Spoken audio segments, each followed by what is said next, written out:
capitaine du Brésil dans une Coupe du Monde. C'est une pression... T'étais plus Socrates ou Zico ? Ouais, j'étais plus Socrates, mais il faut avouer que c'était un peu parce que j'étais... Pour moi, le coup du foulard, c'est toi. Djokovic, je crois que c'est le joueur que j'ai le plus entendu très, très vite. T'aurais joué où, à quel poste dans le Paris Saint-Germain d'aujourd'hui, Luis Enrique ? T'as joué ta carte de 16 jours dans ce penalty-là.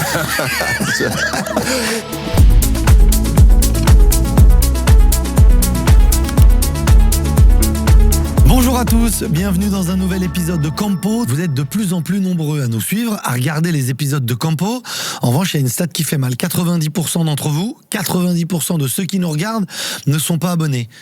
Abonnez-vous, venez partager avec nous, donnez-nous de la force, commentez, dites-nous qui vous aimeriez voir ici avec moi pour échanger. Aujourd'hui, je suis très content. Peut-être un petit peu plus que d'habitude, parce que je suis très heureux d'être en compagnie de... Souza Vieira de Oliveira, brésilien, qui est une petite dernière d'une famille de 6 garçons, d'une famille très très brésilienne, de père qui vient des origines africaines, la mère d'origine indienne, locale, du Brésil. Et le foot, comme pas mal de Brésiliens, a beaucoup influencé et a changé ma vie. T'as tout de suite parlé de la famille. Ouais. C'est quelque chose d'important. Raimundo, c'est ça, hein, ton prénom? Non, Raimundo, c'est mon père. Et j'ai un frère, Raimundo. Mais moi, c'était... Toi, c'est que Rai. Rai. Mon père qui adorait inventer des noms ou chercher des noms originaux. Il a pris juste le début de son prénom, donc c'est Rai. Rai, c'est un prénom très original. Aujourd'hui, il y en a pas mal au Brésil, mais à l'époque, ça n'existait pas. Oui, exactement. Oui, évidemment. Les autres prénoms de tes frères? C'est Socrate, le premier, qui était aussi joueur de foot. Sostène, après Sophocle. Le quatrième, ma mère dit, on arrête ça. On arrête les noms des philosophes ou dramaturges grecs. Parce que mon père, il était autodidacte, il a dû quitter l'école très, très, très jeune. Et le foot, quand je parle de foot, a changé ma vie, parce que moi, j'étais très timide à l'école. J'étais un peu un rêveur, un peu la tête en l'air. Donc, c'est quelque chose qui m'a aidé dans la socialisation, dans ma haute confiance en moi, parce que j'avais certaines difficultés qui m'a porté vers le haut. Il m'a fait développer aussi ce côté leader et aussi d'être quelqu'un qui adorait aussi faire des choses collectives. Comment c'était à la maison, les dîners? Parce que, on va le dire, Sostène, Sophocle, mais il y a Socrates, ton grand frère, docteur, déjà, par les études, et puis...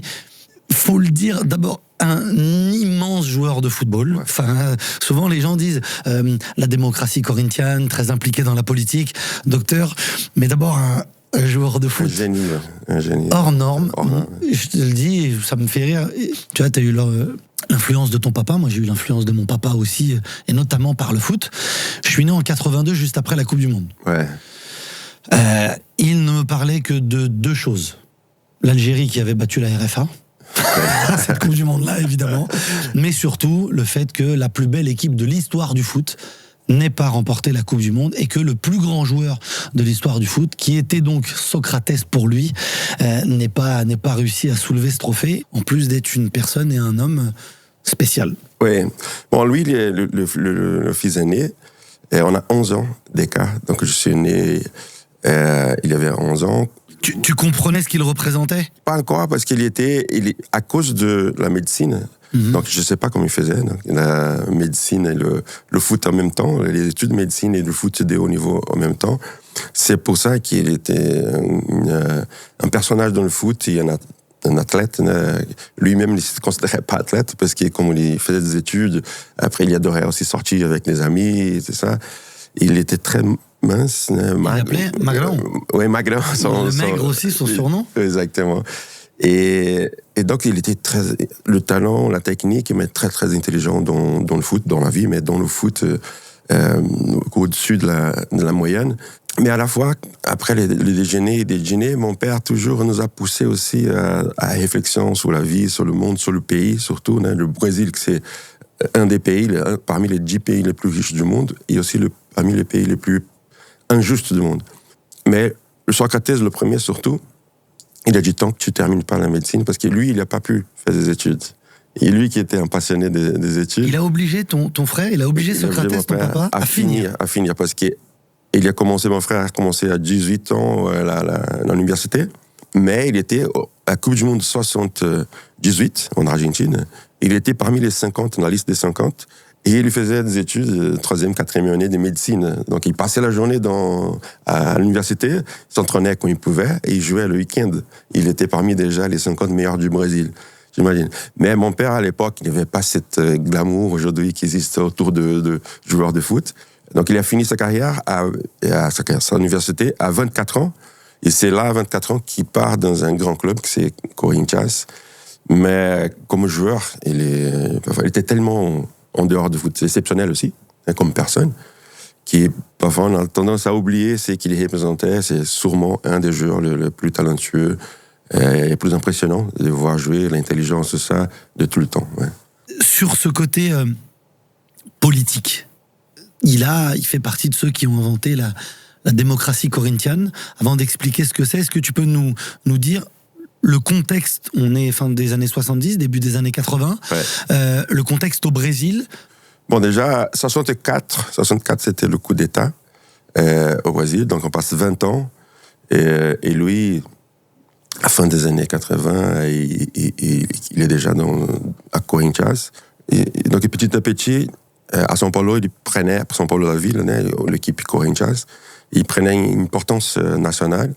Et il a commencé à utiliser ses pouvoirs de communication pour parler aussi de l'importance qui est la participation des gens dans la vie du pays, dans la démocratie.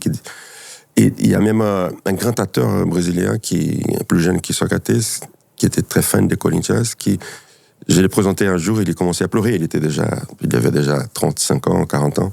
Il a commencé à pleurer, il dit, mais pourquoi tu pleures? Il dit, pour avoir une idée de l'importance qu'il a eu dans le pays.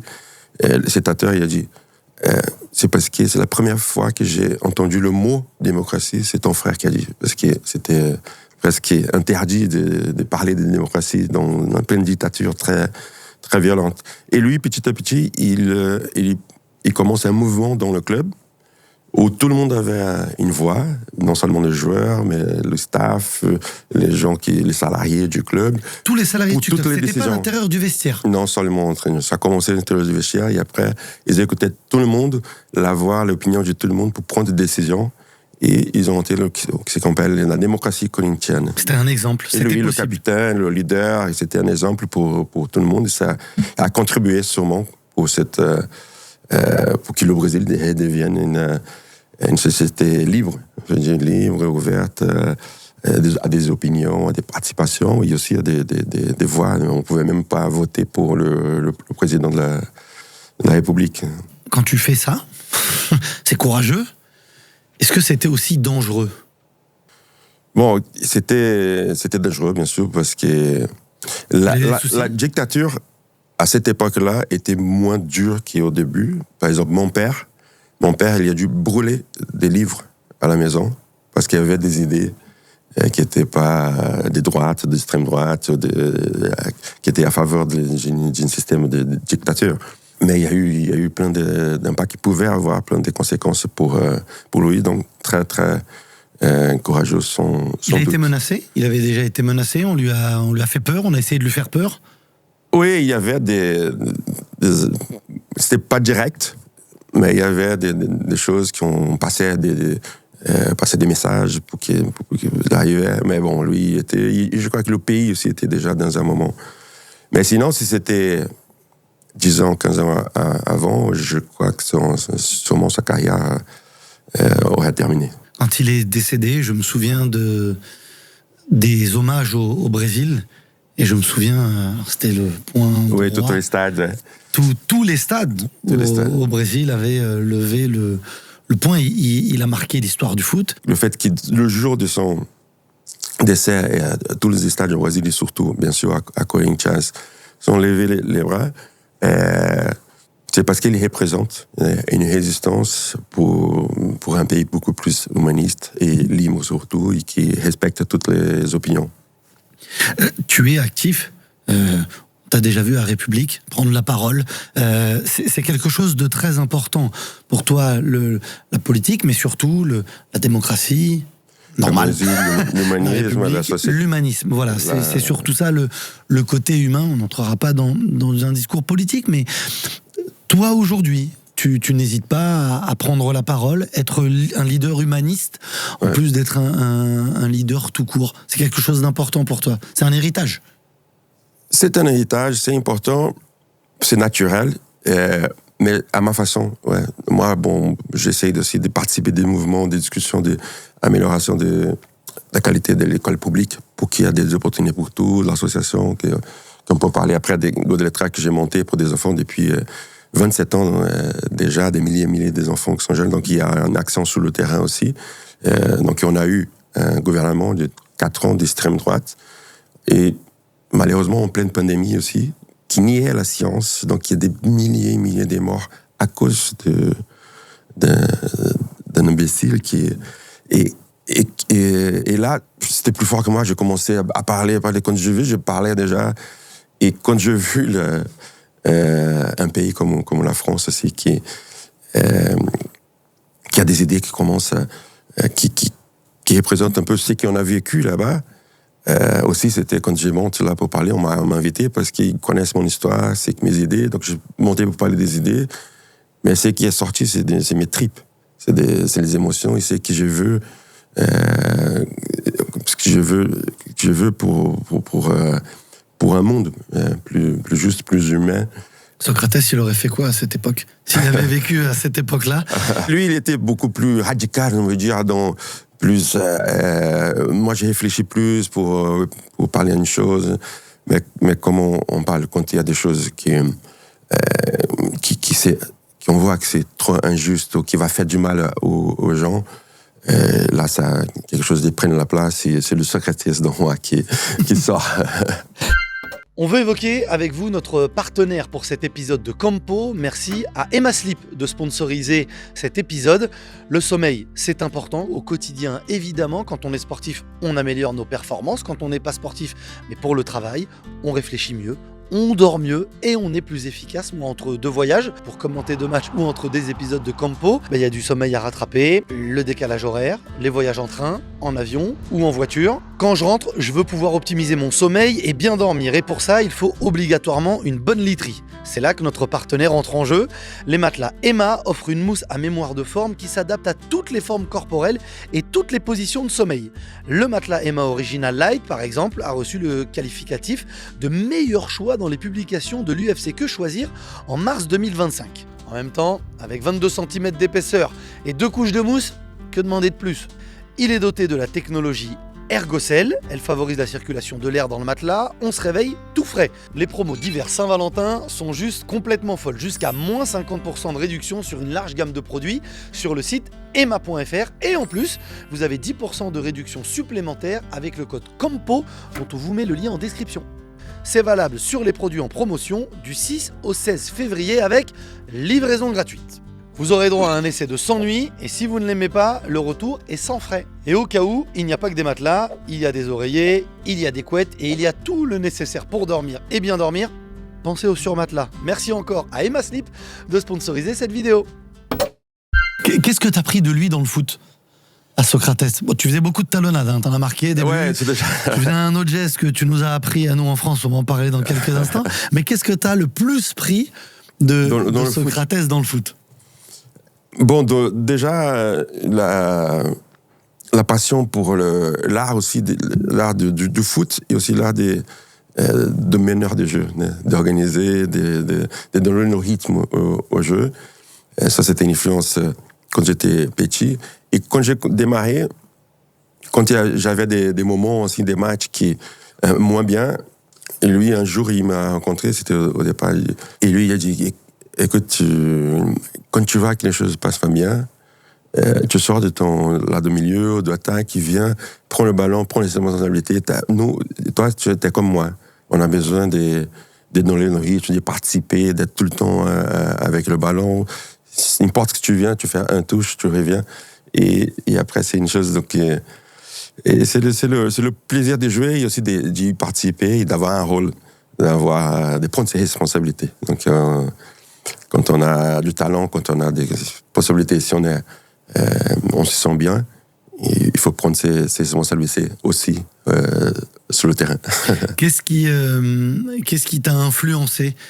Quels sont les joueurs, les équipes qui t'ont marqué plus petit? On a tous des joueurs marquants dans notre jeunesse qui nous ont influencés. Les générations et les équipes qui m'ont beaucoup influencé, ce qui m'a plus influencé, il m'a plus fait vibrer et m'a fait rêver, c'était comme ton père, la Coupe du Monde 82 du Brésil. T'étais plus Socrates ou Zico? Télé Santana. Moi, j'étais... T'as le choix. Socrates ou Zico? Ouais, j'étais plus Socrates, mais il faut avouer que c'était un peu parce que j'étais... Mais le Socrates était parfois moins efficace que Zico. Zico, il marquait beaucoup de buts. Il marquait de buts. Il était très... Et Socrates était plus un génie. Il faisait des choses que personne n'attendait. La réaction je crois que les réactions, quand on prend les réactions des supporters, Zico, c'était l'efficacité. Et Socrates, c'était la surprise, toujours, parce que il faisait rêver. Mais cette équipe, il y avait Falcão aussi, Junior. Donc, il y a Télé Santana qui après était mon entraîneur. C'était l'entraîneur Télé Santana. Télé Santana, qui est 82 et 86. Mais c'était l'équipe qui jouait avec des magiciens, avec un jeu collectif très, très beau à voir. Et ça, c'était un peu le style de Télé Santana.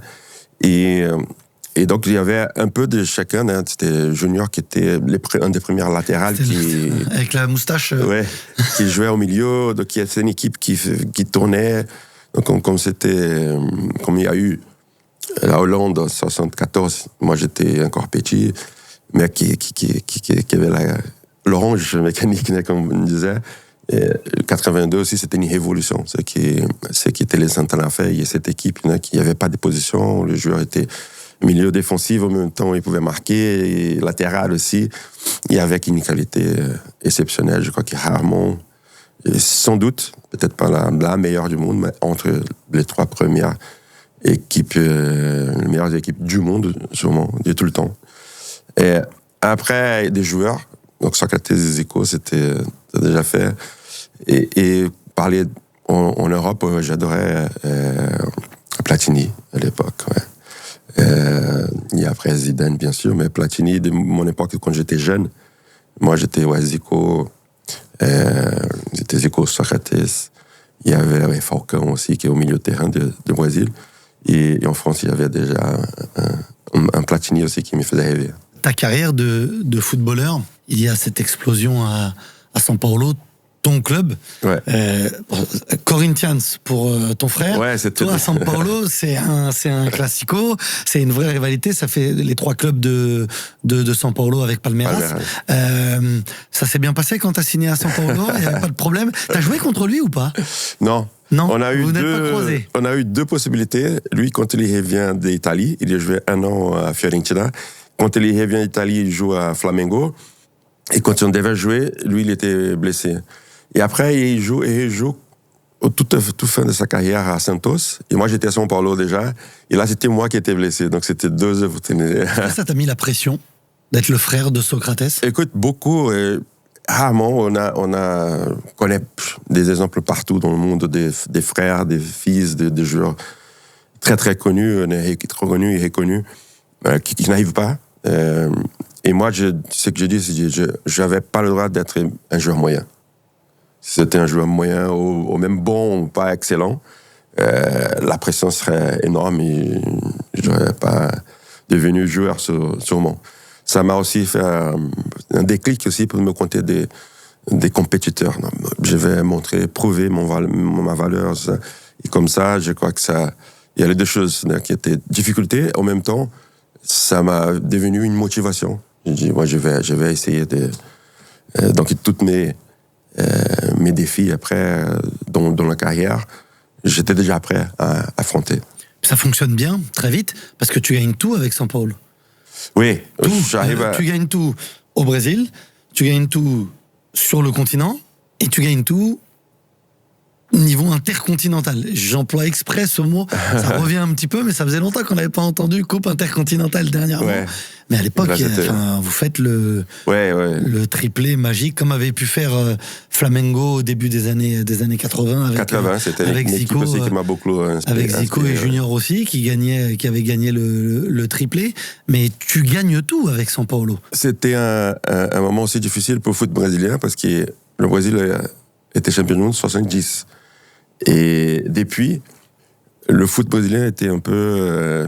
au Brésil, depuis 20 ans, il n'y a pas champion du monde. Il y a eu Flamengo, qui est devenu...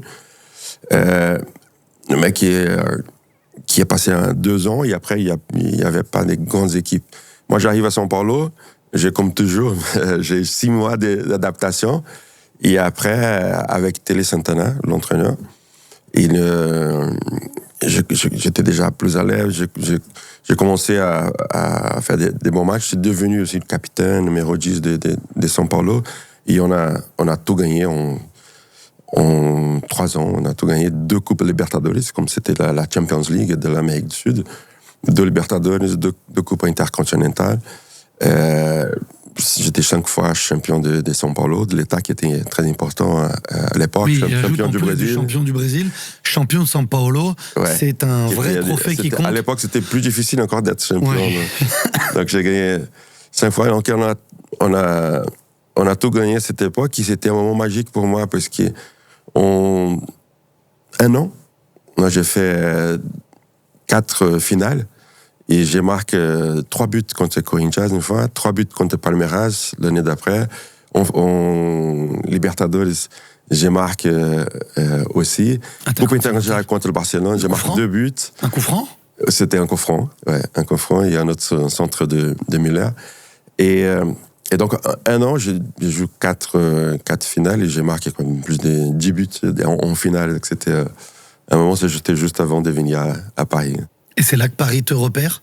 Ouais, exactement. Quand est-ce que ça commence, tes contacts avec le Paris Saint-Germain, très vite ou au dernier moment, et puis ensuite tu signes au PSG? Bon, les choses c'était... j'étais en équipe nationale du Brésil, début de 82. Et il y avait Ricardo et Ivaldo qui jouaient à Benfica, au Portugal, et qui viennent à Paris. Et on se rencontre avant que je le sache, et on se rencontre à l'équipe nationale du Brésil, au Vestiaire. Ils me disent, on vient de changer, on va jouer à Paris. Et moi, j'ai rien dit, j'ai écouté, j'ai dit, ça doit être super d'être joueur à Paris, c'était un rêve. Moi j'ai commencé à rêver avec ça, mais je pensais pas, c'était pas dans mon futur proche, il y avait pas encore des plans, on savait pas qu'est-ce qui... Et 1 an après, ou 1 an et demi après, on joue la Coupe intercontinentale contre Barcelone, que je marque 2 buts.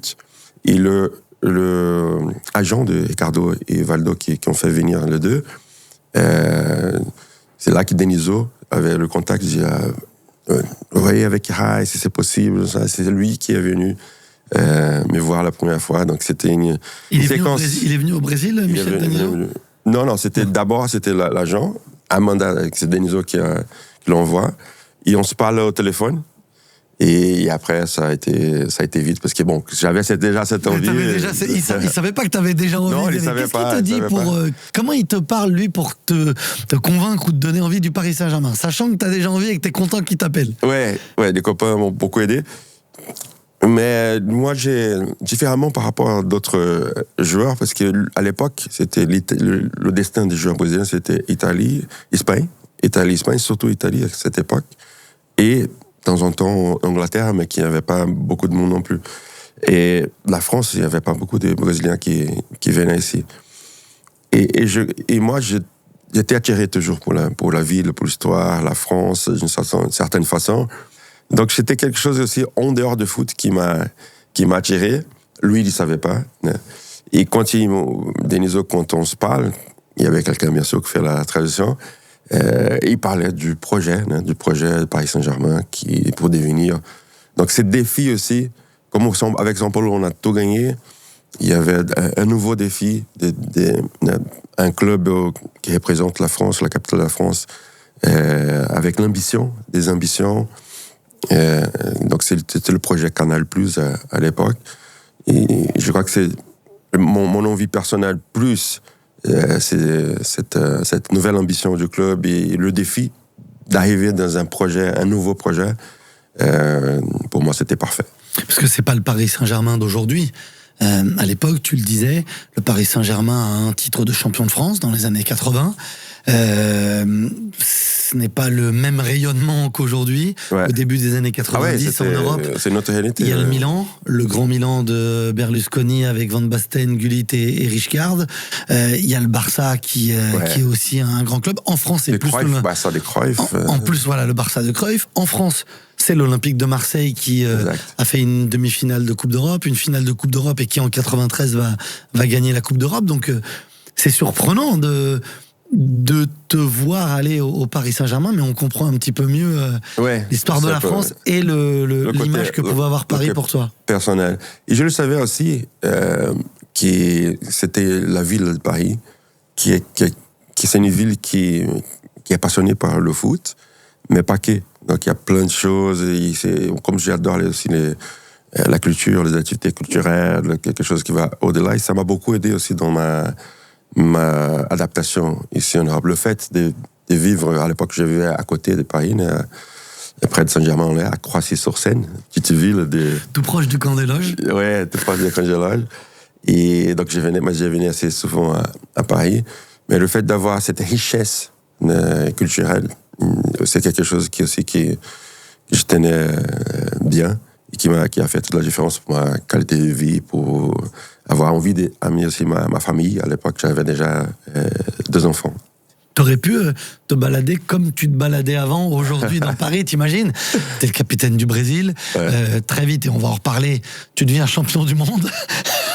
Je suis pas sûr que tu puisses faire la même chose aujourd'hui, comme ce que tu pouvais faire au milieu des années 90, où c'était déjà tout le monde qui venait autour de toi. Comment ça se passait à ce moment-là ? Oui, c'est vrai qu'aujourd'hui, je n'avais même pas imaginé ce que j'ai représenté à l'époque de capitaine de PSG, de sortir dans la rue. Et capitaine du Brésil, je ne sais pas si tu imagines. Et du Brésil, j'ai passé. Regarde Neymar. Imagine Neymar. Ans, Imagine Neymar arriver, et quand il arrive à Paris, se dire bon, je vais aller au cinéma, puis je vais aller regarder les pierres sur les bâtiments haussmanniens. Ah, elle est belle cette pierre. Non, c'est vrai et au Brésil, je pouvais pas sortir. Donc c'était pour moi. Quand t'étais à São Paulo. Donc pour arriver ici à Paris, pour moi c'était un soulagement. Mais quand t'arrives en France, il y a ces fameux 6 mois d'adaptation. Bon, le premier match quand même. Je me souviens. Montpellier. Je suis au stade. Ouais, je suis au stade. Et j'ai bien joué, je ne m'appelle pas. Alors, je ne m'en souviens plus. Je me souviens d'une chose, c'est que j'ai appris un geste technique. Le coup du foulard. C'est vrai que c'était beau. Dès le premier match. Pam, derrière la jambe. Ouais, c'était 40 mètres. Pour le Bouginor là, J'avais jamais vu un geste technique comme ça. Je connaissais pas, moi. J'avais pas vu assez de cassettes de Maradona, peut-être, qu'il le faisait aussi. Mais là, tu vois, on se dit, il y a le capitaine du Brésil qui arrive, premier match. Tu dois faire 1 ou 2 sombreros, peut-être. J'ai marqué aussi, ouais. Tu marques aussi, c'est vrai, sur le premier match. Mais tu fais le coup du foulard. Le coup du foulard, je sais pas si tu te rends compte. Est-ce que toi, quand tu le fais, tu te dis, je vais quand même leur montrer ce que c'est d'être le capitaine du Brésil, ou est-ce que c'est naturel ? Parce que je me souviens, pour moi, le coup du foulard, c'est toi. J'en ai vu d'autres après le faire, mais le premier que je vois, alors c'était pas à la télé, mais c'était au stade cette fois, je me dis, wow. Ouais. T'avais quel âge ? C'est en 93, j'ai 11 ans. 11 ans, ouais. Ça doit être et en une plus, de mes c'est des images qui restent dans la tête. Exactement. Au milieu de terrain, ballon arrive. Et comme ça a marqué toute cette génération, ça a marqué, parce qu'il y a beaucoup de monde qui me parle coup de foulard, ça a été lié à mon image. Et c'est fou, c'est souvenir d'enfance. Hein. L'autre jour, j'ai rencontré quelqu'un aussi, j'avais 40 ans, 45 ans, et aussi qui presque pleurait. J'ai dit, qu'est-ce que c'était ? Il a dit qu'un jour, il est arrivé avec son père en retard au match. Il monte l'escalier, c'était sa première fois qu'il venait au stade, je crois qu'il avait 10 ans, 8 ans, 10 ans. Et quand son père vient d'arriver, son premier match, le terrain, je faisais une bicyclette comme ça. C'était quand il arrive, j'ai fait la bicyclette, je me rappelle celle-là. Elle était belle, il a passé ça de poteau. Il a vu, c'est la première image de foot dans sa vie, dans le stade, j'imagine. Et le coup de foulard, je crois que ça représente pour plein des jeunes qui voyaient, c'était pas quelque chose je faisais beaucoup plus talonnade que coup de foulard. J'ai même marqué talonnade et tout. Mais le coup de foulard, c'est quelque chose, c'était pas aussi... on parlait pas autant, donc c'était une surprise. Quelque chose. Vous voyez jamais ce geste-là. On le voit très rarement, d'ailleurs. Ouais, c'est vrai que le Maradona, après...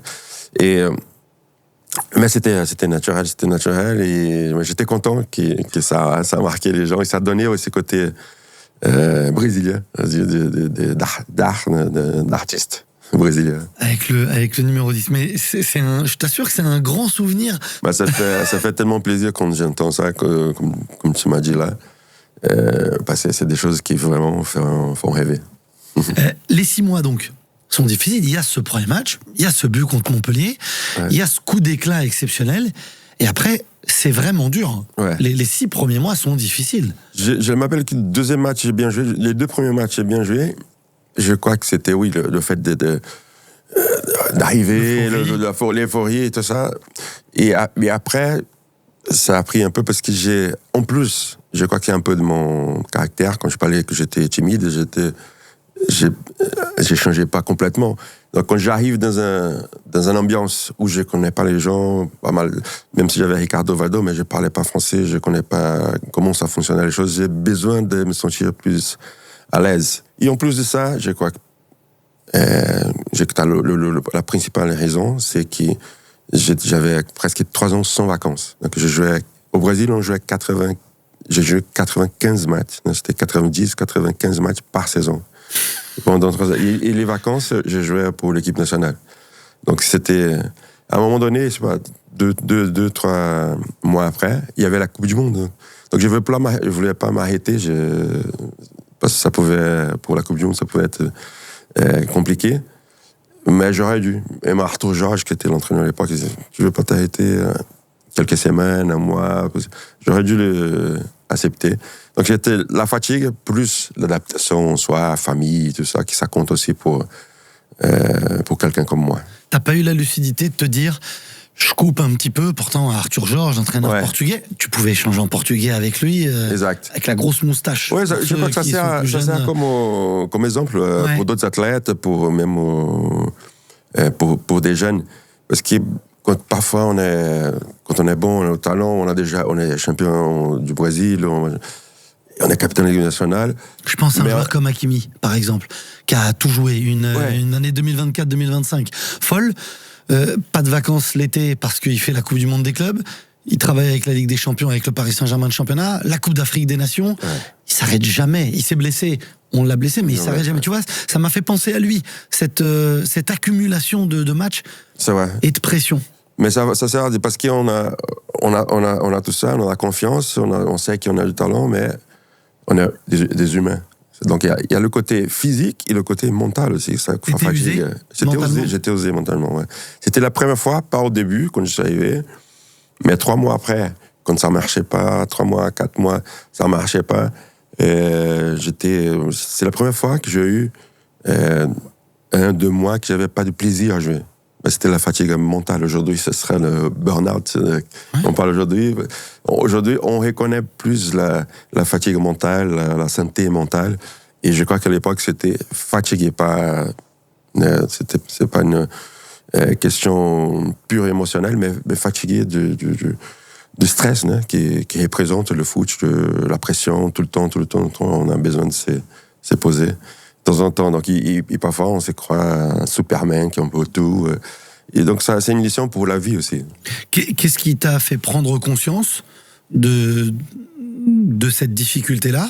Et qu'est-ce qui t'a permis de rebondir après cette période compliquée? Oui, j'ai commencé à adapter mieux mes entraînements, même si je continue à jouer.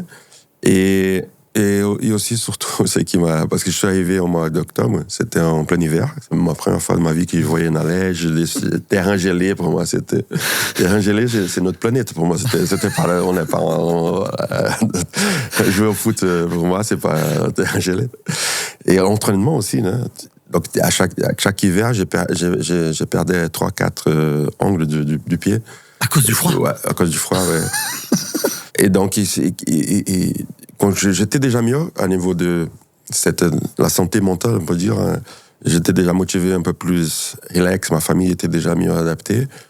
Il est arrivé les premiers rayons du printemps. Et là, quand j'ai connu le plaisir, parce qu'au Brésil, on a le printemps, on a l'été, on a tout, mais on n'a pas ces changements. Donc, le plaisir de printemps après un hiver, c'est une autre chose au Brésil, on ne connaît pas ça. C'est l'hiver, c'est chaud aussi.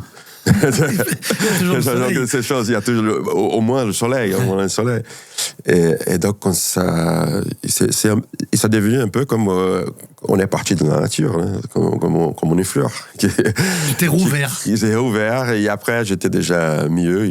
Et ça donne aussi, pour un Brésilien, c'est toujours lié à l'inspiration, au plaisir de jouer, à tout le monde, bien sûr, mais à un Brésilien encore plus.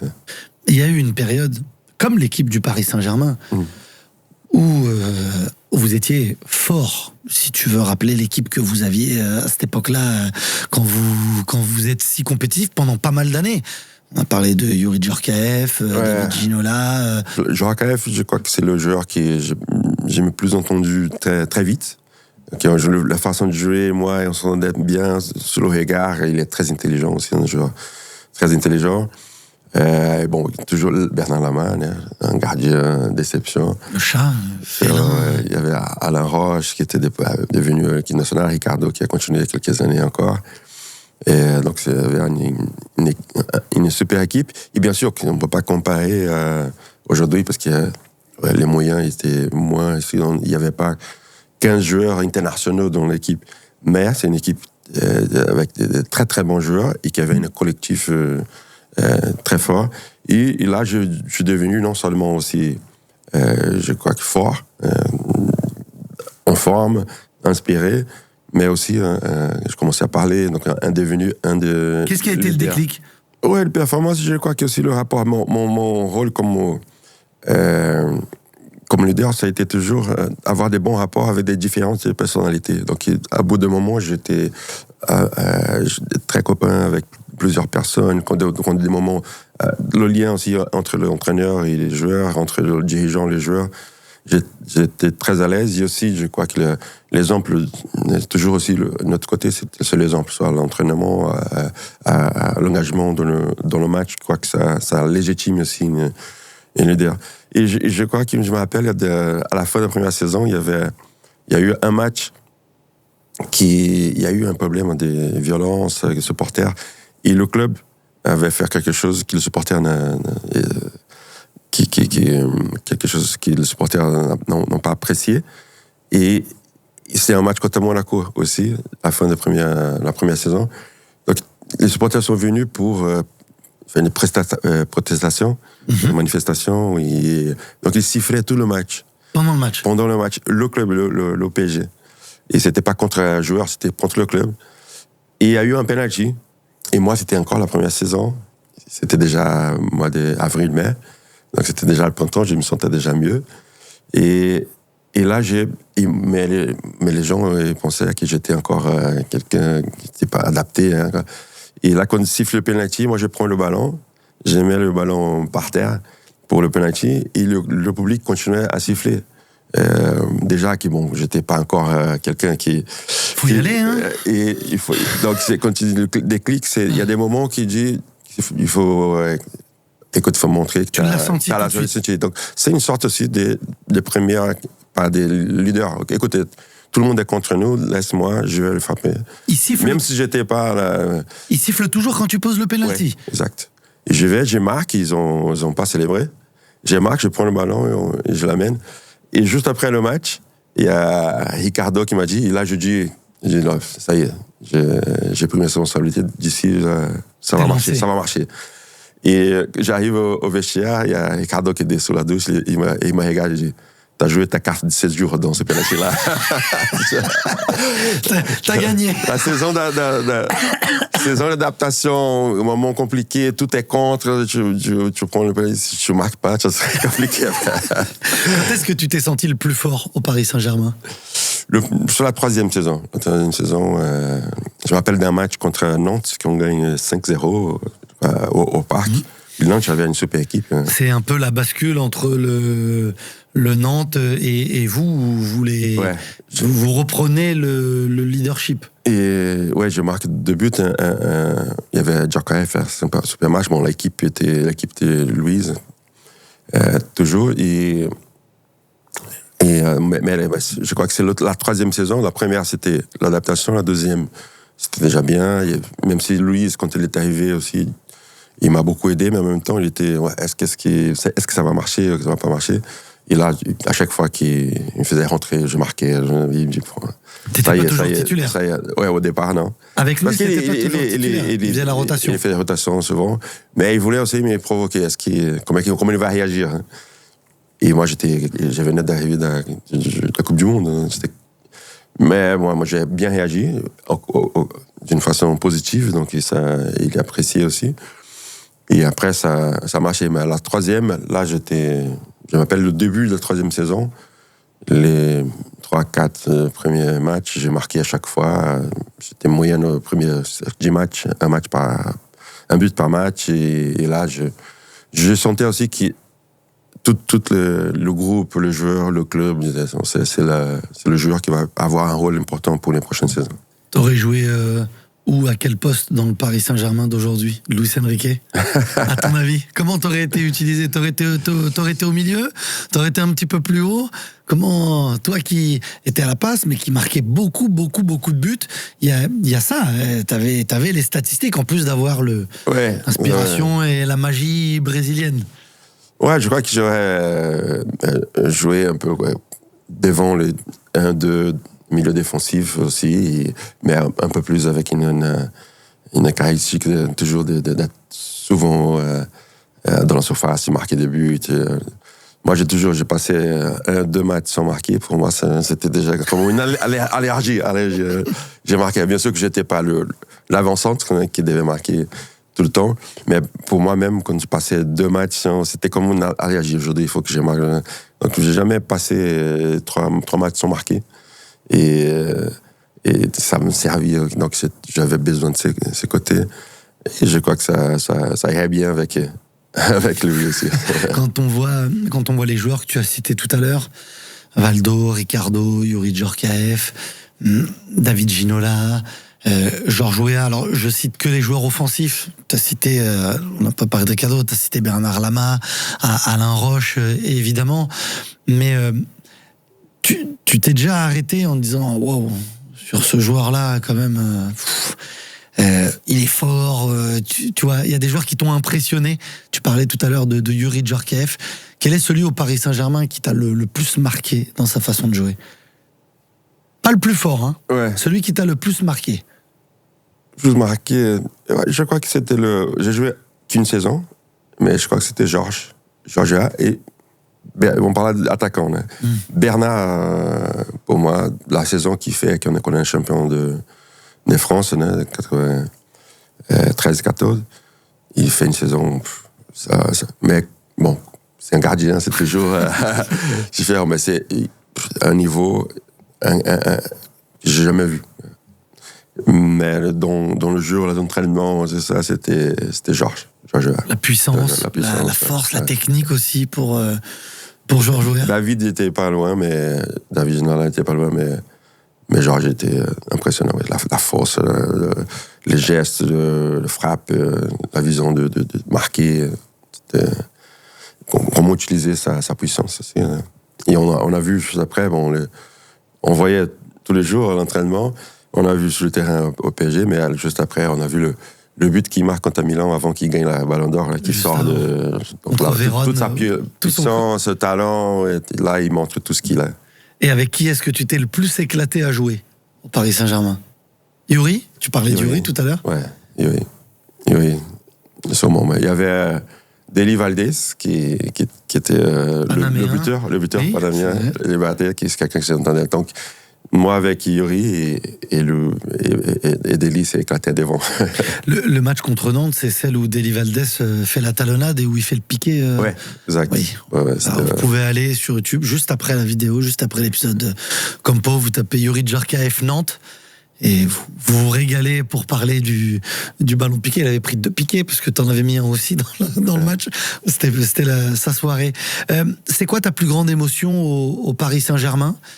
La Coupe d'Europe? Ou est-ce que c'est ton départ quand tu pars avec le stade qui... Ouais, ça c'était l'émotion, je crois que la plus forte, c'est qui a marqué les adieux au parc. C'était... Donc là, ça prouve qu'il a l'émotion la plus forte quand on vient de là. Ça prouve que c'était quelque chose qui a dépassé la partie sportive seulement, tout mon séjour ici. Après la partie sportive, il y a eu aussi la quart de finale contre Barcelone, la première demi-finale des Ligues des Champions du club. Il faut pas oublier ça parce qu'il y a toute une séquence pour imaginer quand avant que des années 90, imaginez le PSG jouer en demi-finale de Ligue des Champions. À l'époque, c'était quelque chose de... Donc on arrive, il y avait une grande équipe, mais on n'avait pas encore la tradition des grands clubs. Donc on bat le Barcelone en quart des finales, le grand Barcelone, et on va contre Milan on aurait pu passer aussi. On a fait un super match ici au Parc avec un transversal de David Ginola. On aurait pu passer en finale. Donc, c'est un moment historique du club aussi. Donc, la première demi-finale de Ligue des Champions, ça met le club dans un autre... Après gagner la Coupe des Coupes, sur les Champs-Élysées, la fête, l'intégration avec le supporter, c'est des moments qui fait partie des moments les plus forts. Mais sinon, il y avait...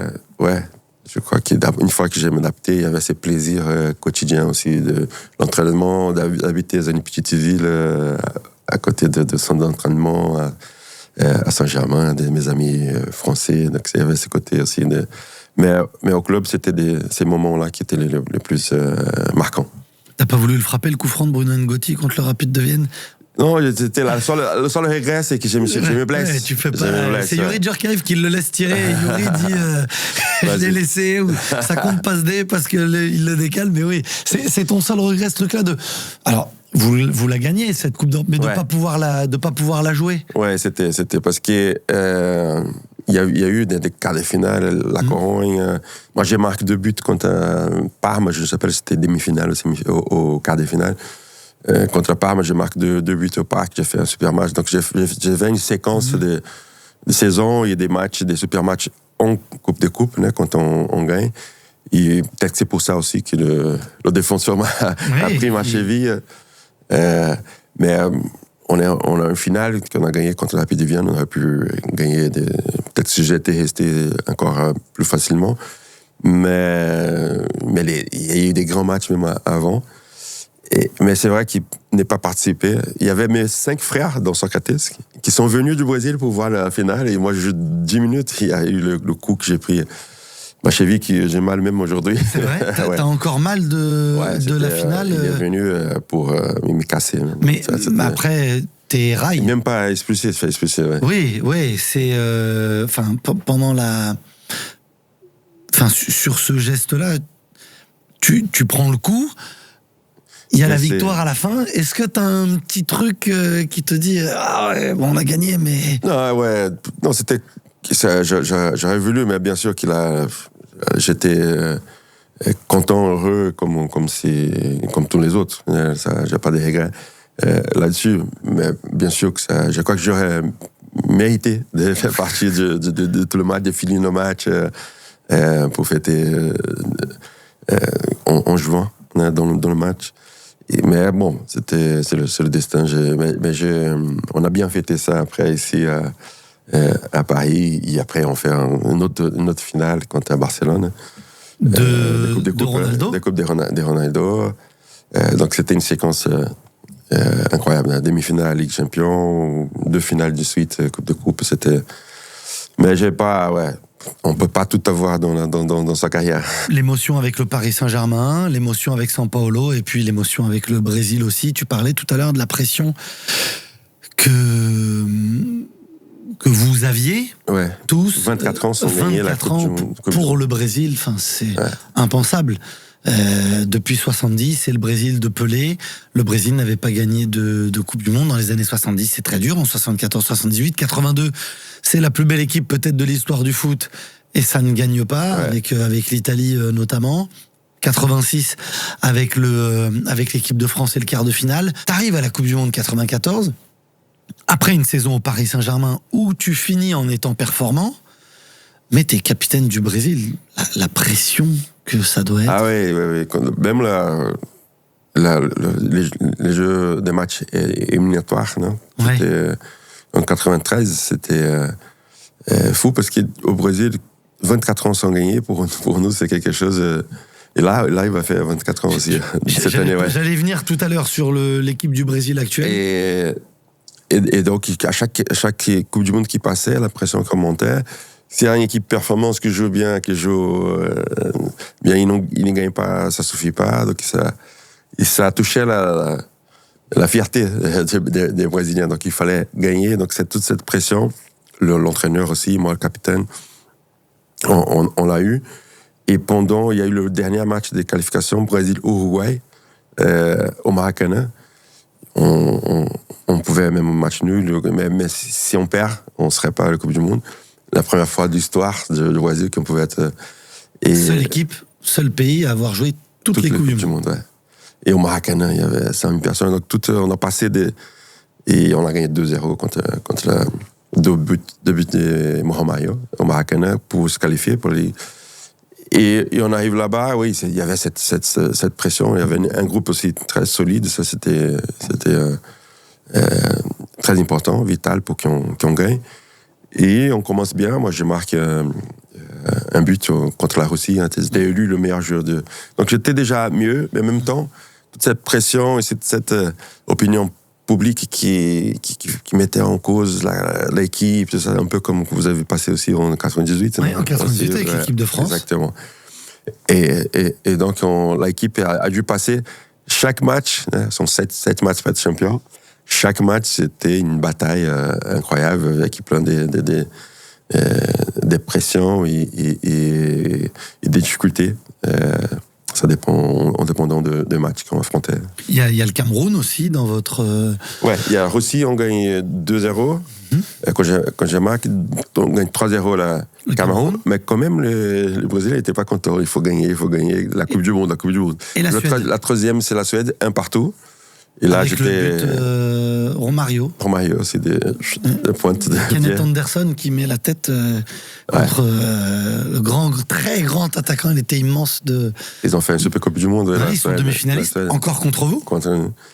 Et c'était aussi la première fois qu'il y avait un match des Coupes du Monde où le stade était fermé, indoor. C'est vrai. Et c'était un peu bizarre pour nous. Là, ces matchs-là, le troisième, on fait un match moins bien. Et c'est là que j'étais fatigué encore pour tout ça. C'est là que je sors et je rentre encore 2 matchs. Et en quart de finale, je me trompe pas, il y a eu le Pays-Bas, c'est le plus beau match de la Coupe du Monde. Les États-Unis en 8e de finale. Avec le coup de coude de Leonardo. Ronaldo jouait contre. C'était le 4 juillet, donc l'anniversaire des États-Unis. Fête nationale. Contre les États-Unis, on joue à 10, c'était très tendu. Nous, pour nous, ce serait sortir contre les États-Unis, ce serait quelque chose. C'était la première fois qu'ils passaient le premier tour, les États-Unis. Ils avaient une bonne équipe, mais bon, avec un joueur en moins, c'était plus compliqué, mais on passe avec un but de Bebeto, super but de Bebeto.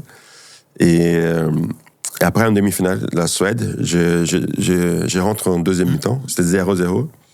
Je rentre en deuxième mi-temps et on gagne à Romario qui marque encore de la tête. C'est le deuxième poteau. Comme ça. Moi, je passe devant lui. Il y a un centre de Jorginho, notre latéral droit, super joueur. Fait un super centre. Moi, je passe dessus, mais Romario derrière. Donc, j'ai été comme attiré l'attention et c'est Romario qui marque derrière. Et après, l'Italie, c'était un match tendu, comme un match italien, comme une finale. Et à l'époque, bon, c'était 94, c'était Il y a pas mal d'équipes qui jouaient plus défensives, beaucoup plus difficiles à jouer. C'est aussi ça le changement. C'est Carlos Alberto Parreira, le sélectionneur brésilien. C'est aussi ça le changement. Parce qu'il passe avec les trois milieux plus rugueux, Mazinho, Mauro Silva, Dunga. Et au final, il y a Zinho qui est un peu plus offensif. Zinho, Romario et Bebeto. Plus Romario et Bebeto, ouais. Un petit peu plus, mais... C'est des 4-4-2, c'est avec deux attaquants. Zinho aussi qui fait la récomposition de milieu. Donc il a quand même une idée plus défensive à ce moment-là. Alors Leonardo, qui était un joueur exceptionnel dans le couloir gauche, mais Parreira, il a une idée aussi plus défensive du jeu au fur et à mesure de la Coupe du Monde. Je crois qu'il y a... Je crois qu'il y a eu un effet, cette pression, l'obligation de gagner. Faut pas perdre. Il faut pas perdre, ouais. Et donc il y a eu cette option. Et pour moi, bien sûr que c'était pas la meilleure option. Moi, j'étais habitué à jouer avec São Paulo, avec Paris, avec des équipes offensives. Mais au bout de moment, il y avait surtout Mauro Silva et Dunga qui étaient des monstres. Qui ont fait des Coupes du Monde, qui ont joué aussi. Dunga a donné pas mal de passes décisives, mais qui étaient plus défensifs. Mais bon, à l'époque, donc je crois que cette pression, tout ce contexte du moment, les 24 quand on s'est gagné, tout ça a joué un rôle pour cette option, et qui on devait être... c'était plus important d'être efficace, et ça a marché. On a gagné la Coupe du Monde. Et si on voit le match, c'est vrai qu'il y a une équipe défensive, mais quand même avec des joueurs de super qualité. J'ai revu la finale il y a quelques années. Et quand on voit qu'on a contrôlé nos matchs, on avait le match en main, et c'était mérité. Et après ça libère un peu le Brésil, qui va en finale 98 et gagne 2002. Donc ça montre aussi que le fait qu'on a gagné, ça a libéré aussi l'équipe nationale du Brésil pour faire d'autres belles performances. Est-ce que tu as une petite frustration à la fin, ou le fait d'être champion du monde, on oublie tout, on a la coupe quand vous gagnez la Coupe du Monde? J'ai une frustration parce que ça tombait dans un moment où je vais des années sans vacances, donc c'était pas le meilleur moment, une frustration. Et peut-être que c'était là, 98, que j'aurais pu jouer. Et c'est Zagallo qui m'appelle pas. Je crois qu'il ne suivait pas assez le foot français, tout ça. Et il m'a pas appris. Et je plaisante avec mes amis français. Heureusement qu'ils m'ont pas pris, parce que sinon... Moi, j'ai eu une Coupe du Monde, j'ai gagné. Non, mais 98, je crois que la frustration plus, parce que normalement, un joueur de mon niveau joue 2-3 Coupes du Monde. Donc, si la première a pas tombé dans un bon moment, parce que j'étais fatigué, même au niveau émotionnel, l'adaptation ici. Si j'aurais eu une deuxième chance ici, 98, ça serait bien sûr ma Coupe du Monde, je crois. Dans l'équipe du Brésil, alors on a parlé de Dunga, qui avait un drôle de caractère, Bebeto, Romario. Ah ouais, une équipe qui... Et puis il y a un petit jeune, je sais pas, il n'a pas joué, mais il est quand même... Ronaldo. Il a un gros appareil dentaire et beaucoup de cheveux. 17 ans, ouais. Tu le connaissais? Alors quand il arrive à la Coupe du Monde, il est dans le groupe, il vient de Cruzeiro, il vient de Cruzeiro. Il est encore à Cruzeiro à l'époque. Ouais, j'arrive en fin 80. Il s'appelle pas encore Fenomeno. 13, non. Et Ronaldinho. Pas Ronaldo, Ronaldinho. Voilà, il s'appelle Ronaldinho. Il était aussi fin comme ça. Et moi, je ne connaissais pas assez. À 16 ans, il commençait à marquer des buts. Ça, on en entendait parler. Et quand je viens à Paris, j'ai vu qu'il y avait une moyenne à 16-17 ans, un but par match en équipe 1, en pro. Et là, je le connais, quand on était en Coupe du Monde, là, il était encore timide. Et à l'entraînement? Mais impressionnant à l'entraînement déjà. La célébration de Bebeto qui berce un enfant qui venait d'avoir... Vous l'aviez répété? T'étais au courant? Raconte-nous. Non, c'était spontané. Voilà. Il y a eu... Leonardo, si je ne me trompe pas, c'est le premier qui vient à côté de lui, parce qu'ils démarraient ensemble à Flamengo. Donc ils étaient très proches. Donc les familles, ils étaient Donc, quand Bebeto fait le geste, Leonardo s'écolle. Et je crois que Romario a eu aussi l'état d'esprit de venir aussi faire la même chose. Et ça est devenu la marque de l'équipe nationale. Ça montre aussi ces côtés d'ambiance harmonieux qu'on avait entre les joueurs. Et son geste, nous, on rentrait avec les mains. Exactement, main dans la main. Main dans la main, rentrer. Et ça a montré, c'était la force. On parlait des qualités et tout, et des forces. C'est une équipe qui avait une force mentale exceptionnelle. Capitaine du Brésil dans une Coupe du Monde, c'est une pression immense. Je te dis ça parce que je repense à Thiago Silva lors de la Coupe du Monde 2014, où on sent le poids de cette pression sur le 8e de finale contre le Chili. Il est... Petit rebut. Il est en larmes presque. Il y a la qualification, mais... Non, c'est quelque chose de... Parfois l'impression il faut avoir une force mentale presque parce que il y a d'être le symbole de la capitaine de l'équipe nationale du Brésil du foot, c'est déjà quelque chose. J'ai joué aussi des matchs officiels pour se qualifier pour la Coupe du Monde, et la Coupe du Monde encore plus. Mais lui, en fait, il y a eu quelque chose d'en plus, que c'était au Brésil la Coupe du Monde. Donc je peux même pas imaginer, parce qu'au Brésil c'est encore une couche de pression gigantesque, avec l'obligation de gagner à la maison. Et c'est pas par hasard que la défaite, c'était comme si c'était 7-1, parce qu'ils pouvaient plus, je crois que les joueurs, ils n'avaient plus rien. Il y avait des difficultés, mais bon, ils tenaient encore, ils passaient et je crois qu'à ce moment-là, mais je m'appelle la première fois que je rentre. Le premier match, la Coupe du Monde, capitaine, que je rentre et contre la Russie. Le pied, oui, la première fois que j'ai mis le pied sur le terrain, je fais comme ça, ferme les yeux, c'est tout un film qui passe, c'est toute une responsabilité qui vient. Quand je regarde aussi, c'était aux États-Unis, mais c'était jeune partout, les Brésiliens qui étaient là, et qu'on commence à imaginer le pays s'arrête, le pays s'arrête dans les matchs des Coupes du Monde. Donc il y a tout parfois, il y a c'était un journaliste qui était joueur des années 70, c'est Tostão, l'attaquant, qui a joué avec Pelé, qui est devenu journaliste, un chronique. Très bon joueur, milieu de terrain, dribbleur, pas très grand. Exact, qui a marqué aussi 70. Et lui, pendant la Coupe du Monde, après, il dit qu'il était trop conscient qu'est-ce qu'il représente être capitaine. Parfois c'est mieux de ne pas savoir. Et ouais, t'avais trop conscience. Qu'est-ce que l'importance du foot au Brésil, une Coupe du Monde.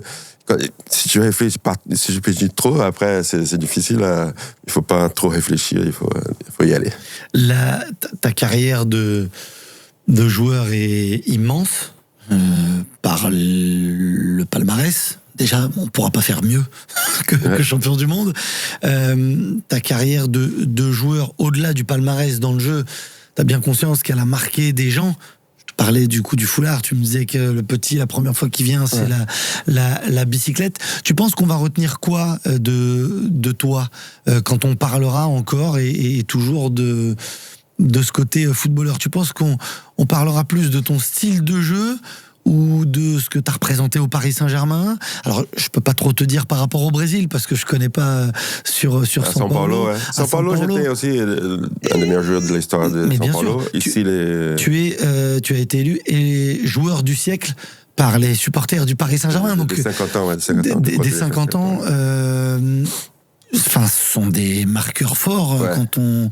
Moi, je crois qu'il y a une chose, je parlais de Paris, une chose que j'écoute souvent, et c'est marrant parce que quand il y a des amis brésiliens qui viennent, ou ma famille aussi, j'ai une fille qui était pas née à l'époque, qui vient, on se promène, et quand les gens me regardent, ils disent « Capitaine Rai ». Donc c'est pas seulement pour la chanson, mais je crois que c'est une chose quoi, c'est capitaine, le leader, quelqu'un qui a symbolisé une génération, et qui, je crois que de capitaine dans le sens aussi du respect, du comportement. Donc je crois que c'est cette élégance que j'avais comme joueur. Et Leonardo qui me disait parfois, Et il me disait, c'est parfois si tu fais la même chose qu'une autre, d'une façon plus élégante, parce que t'avais 90. Et ça compte aussi, cette élégance dans l'esthétisme. L'esthétisme, la beauté du geste. L'esthétique de geste, de jeu. Là. Et donc, je crois que cette élégance... À São Paulo, aussi, où j'ai pas mal marqué en finale, là, le terreau, il y a Morumbi, c'est le nom du stade. Hein. C'est le terror de Morumbi, c'est le personnage qui faisait terror aux adversaires. Mais aussi le capitaine. Donc, je crois que si j'en prends tout ça, et cette image de capitaine, leader, de représentant d'un groupe, et aussi un groupe représente aussi une personnalité. Il y a la personnalité de chacun, le caractère de chacun, mais au bout d'un moment, quand on passe ensemble, on a une image aussi collective. Et je crois que par où j'ai passé, je représente un peu cette image, et j'ai eu la chance de représenter ou d'être capitaine des collectifs, des groupes très positifs. L'élégance, donc, sur le terrain et aussi en dehors, par ton attitude, je pense que tous ceux qui t'ont croisé, tous ceux qui savent, et pas seulement les journalistes, pas seulement les supporters, il y a alors c'est l'éducation, c'est la culture, c'est ton histoire. On a parlé de ton papa, de tes frères, de Socrates, de ta conscience. Très vite, t'as eu ça et cette responsabilité. Goldeletra est l'exemple parfait, il n'y a pas que ça, mais ce que tu fais, tu as parlé de valeurs humanistes tout à l'heure, voilà, pour aider les enfants à avoir accès au loisir, au sport. T'en parles souvent, au sport, mais aussi à l'éducation, à la culture. T'as eu presque... le joueur est égal à l'homme, avec l'élégance, le fait de rassembler, d'être un leader aussi. Chez Goldeletra, peut-être, t'es plus fier de ta carrière de joueur de foot de la Coupe du Monde ou de Goldeletra? Je crois qu'aujourd'hui, de Goldeletra, en plus. Parce que bon, déjà, c'est 27 ans, des milliers, il fait partie... Au début, à 5 et 10 ans de Goldeletra, on me demandait parfois ça. Et même chose, ça, mais aujourd'hui j'ai 27 ans déjà, c'est tellement des différences dans la vie des gens, ça s'est fait très... une satisfaction tellement importante. Mais je crois que même comme joueur et comme capitaine, je crois que on parlait des qualités des capitaines, donc ce côté humain, c'est toujours quelque chose qui m'a... qui a pris beaucoup d'importance pour moi, le rapport avec les gens. Et c'est ça aussi, construire un groupe qui est harmonieux et pourtant qui a plus de chances de gagner. Tu le sens comme une responsabilité? C'est au quotidien qu'on construit. Oui, je sens qu'on... Ouais, je prenais comme ça. À partir du moment, surtout à partir du moment que je devenais un capitaine, tout ça. Mais même en dehors, je parle par rapport à Goldeletra, tu t'es senti cette responsabilité de transmettre, tu vois, d'aider... Oui, parce que surtout quand on vit une société injuste, avec des opportunités qui ne sont pas égales, et ça, c'est quelque chose qui est vraiment... C'est une responsabilité. Ouais. Je le sentais comme une responsabilité en tant que citoyen, et plus j'ai gagné en importance, en notoriété, reconnu par mon parcours dans le foot, plus la responsabilité augmentait. Donc je tenais à rendre à la société tout ce que j'ai construit dans ma carrière, ce que la société m'a donné en m'accompagnant, mais aussi parce que c'est une responsabilité. Je crois que quand on vit dans un univers, dans une société, et au Brésil encore plus, injuste, chacun doit avoir des gestes en plus. Et plus j'avais des moyens non seulement financiers, mais des moyens de réputation aussi. Donc je voulais mettre ça au service des autres. Donc je voulais donner à des milliers de personnes ce que j'ai envie de donner à mes enfants, des mêmes opportunités. Et ça, j'ai vécu en France. C'est quelque chose qui m'a touché, m'a influencé aussi, m'a poussé, me donner encore plus de motivation. C'est pas pour ça, mais c'est m'a donné encore plus de motivation. Ceux qui ont pensé au Brésil comme une utopie, ici, On sait qu'il y a des quartiers difficiles et tout ça. Mais ici, quand je suis arrivé, j'étais joueur. Et la personne qui travaillait chez moi, c'était une Brésilienne qui est venue avec nous, avait une fille de l'âge de ma fille, presque. Et elles allaient dans la même école. Et il y avait le même hôpital, le même médecin, la même école. Donc pour moi, c'est l'égalité des chances. C'est une responsabilité de tous. Après, c'est que les gens vont faire avec cette opportunité et les ambitions. Chacun veut une chose, veut une autre. Mais je crois qu'au départ, les gens méritent d'avoir les mêmes opportunités. C'est ça que l'idée des Godeletra, c'est ça. C'est que je veux donner à mes enfants, je veux donner à tout le monde. Et montrer. Et quand on fait ça dans une échelle un peu plus large, dans le cas des Godeletra, depuis qu'on essaie une échelle d'un quartier, après c'est 2 quartiers dans 2 centres, des quartiers où il y a des milliers et milliers de personnes. On donne des opportunités, des bonnes formations, des bonnes opportunités dans des activités éducatives, sportives, culturelles et des formations vers l'emploi. De les aider aussi à montrer un projet de vie. Ça change une vie, ça change un quartier, et il peut changer aussi une société. Dans les personnes que tu as rencontrées tout au long de ta carrière, qui a été la plus importante pour toi ? Bon, mon père et ma mère. Ma mère aussi moins active, mais au niveau j'étudie mon père, la question des valeurs morales, tout ça. C'est pour ça qu'ils étaient ensemble, ma mère, le côté l'amour, le sentiment, donc sans doute les deux. Et après, bon, je crois que c'était là, ouais. En fait, quand on parle le plus important, c'est la famille. Donc, j'ai eu la chance, donc plus de mes parents, d'avoir 5 frères que j'admire toujours. Derrière toi, il y a ton livre. On va le prendre parce qu'on va le montrer. On l'a vu tout au long on va le récupérer pour bien rappeler. Ah ouais, tout c'est ça. Mes origines et le foot. Et voilà, en détail. On aurait pu faire 4 ou 5 épisodes. On n'a pas parlé de tout. Alors, t'aurais pu mettre les coups du foulard de ma vie, les passes décisives de ma vie, plein de choses. T'as mis les buts, t'en as marqué aussi beaucoup, mais il y avait plein de choses à faire. Voilà, on n'avait pas le temps, nous, parce qu'on n'a pas le temps de parler de tout. Il y a encore plein d'autres choses, notamment sur tes études. Tu es allé à la Sorbonne. Voilà, il y a plein de choses. On aborde plein de choses dans ce livre-là. Le dernier, c'était un master à Sciences Po, politique publique. Non, mais alors, dans le bouquin, ils peuvent le voir. C'est ça, et il y a préface de Michel Denisot, et moi j'aime bien, alors c'est aux éditions Face Cachée, mais moi j'aime bien le sous-titre, Les buts de ma vie, un homme engagé sur tous les terrains. On parlait d'élégance. Voilà, il n'y avait pas parce que tu étais un grand joueur et un beau joueur à voir que tu as autant marqué les esprits, mais aussi et surtout parce que tu avais cette classe et cette élégance, et tu l'as toujours en dehors des terrains. Donc, merci beaucoup, ça fait plaisir. Merci beaucoup, franchement, ouais, l'exemplarité. Et puis il y a encore un petit truc derrière toi, ça on va le faire gagner. C'est le maillot du Paris Saint-Germain. Oui, il faut rappeler aussi qu'aujourd'hui je fais partie de l'histoire de Paris Saint-Germain. Je suis ambassadeur aussi de Paris FC. Oui. C'est un beau projet aussi, parisien, foot. Heureusement qu'il n'y a pas de rivalité dans l'histoire.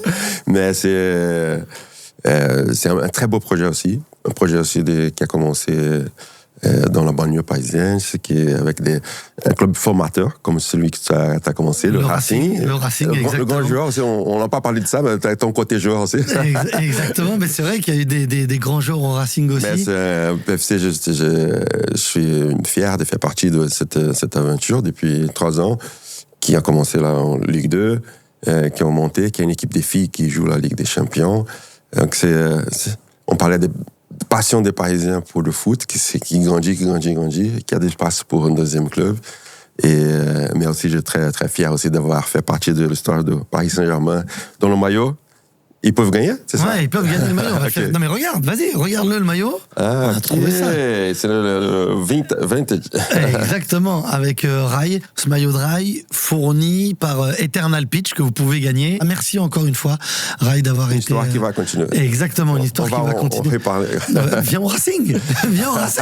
Attends, tu réussis tout avec le Paris FC. Tu réussis tout avec le Paris FC. Merci beaucoup. Merci. Échangez, donnez-nous votre avis.